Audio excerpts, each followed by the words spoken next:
Hello friends, আমি অচিন্ত। আমি চলে এসেছি নতুন ইউটিউব চ্যানেল টু সাইড কিচেনে। আপনার সাথে একটা নতুন রেসিপি শেয়ার করব। সেটা হচ্ছে হিংচে শাক ও আলুর ভর্তা বানিয়ে দেখাবো। সেটা বানাতে কী কী উপকরণ লাগে আসুন দেখাই। তার আগে একটা কথা জানিয়ে দিই, আমার চ্যানেলে যেসব ভিডিও ছাড় আছে, আপনাদের যদি ভালো লেগে থাকে অবশ্যই লাইক, কমেন্ট ও শেয়ার করবেন। বেশি বেশি করে শেয়ার করবেন। যদি আমার চ্যানেলে আপনি নতুন হয়ে থাকেন তাহলে প্লিজ সাবস্ক্রাইব করে দেবেন, নিচে বেল নোটিফিকেশনটা অল করে দেবেন যাতে আমার ভিডিও আপনাদের কাছে আগে পৌঁছে যায়।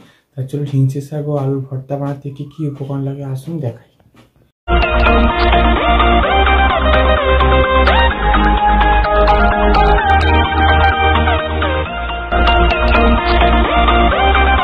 হিংচে শাক আর আলুর ভর্তা বানাতে কী কী উপকরণ লাগে আসুন তাহলে দেখিয়ে দিই।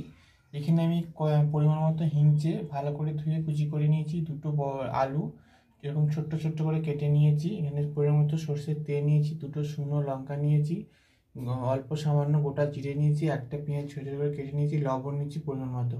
তার চলুন রেসিপিটা শুরু করি। প্রথমে আমি হিংচে আর আলুটা সেদ্ধ করে নেবো, সেই জন্য গ্যাসটা দিলে কড়াটা বসিয়ে দিয়েছি। কড়াটা গরম হয়ে গেছে, এর মধ্যে এবার আমি জল দিয়ে দেবো। এর মধ্যে আমি হিংচে শাকগুলো আর কেটে রাখা আলুগুলো দিয়ে দেবো একসাথে দিয়ে দিয়েছি। এটা আমি এবার 10 থেকে 15 মিনিট ভালো করে ভাপিয়ে একটু সেদ্ধ করে নেব। দেখুন আমার আলু আর হিংচে শাকটা সেদ্ধ হয়ে গেছে, এটা আমি এবার নামিয়ে নেব। গ্যাসটা যেটা কড়াটা বসিয়ে দিয়েছি, কড়াটা গরম হয়ে গেছে, এর মধ্যে এবার আমি তেল দিয়ে দেবো। তেলটা গরম হয়ে গেছে, এর মধ্যে জিরেগুলো দিয়ে দেবো, শুকনো লঙ্কাগুলো দিয়ে দেবো, দিয়ে ভালো করে একটু লঙ্কাগুলো ভেজে নেব।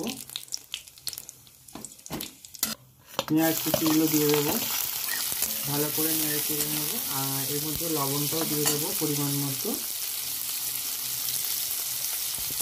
ভালো করে একটু নেড়ে হালকা করে একটু ভেজে নেবো। তারপরে আমি আলুটা হিংচেটা দিয়ে দেবো। সবগুলো ভালো করে ভাজা হয়ে গেছে, এর মধ্যে আমি আলুটা আর হিংচেটা সেদ্ধ করেছি আমরা মেখে নিয়েছি, এটা দিয়ে দেবো। ভালো করে নেড়ে নেবো কড়াতে সবগুলো একসাথে। এটা ভালো করে ভাপানো হয়ে গেছে, এই ভালো করে মাছ মেখে ভালো করে আমি মশলাটা কষিয়ে নিয়েছি সবগুলো একসাথে। এবার এটা আমি নামিয়ে ভালো করে মেখে নেব। দেখুন আমার আলু ও হিংচের ভর্তা রেসিপিটা হয়ে গেছে।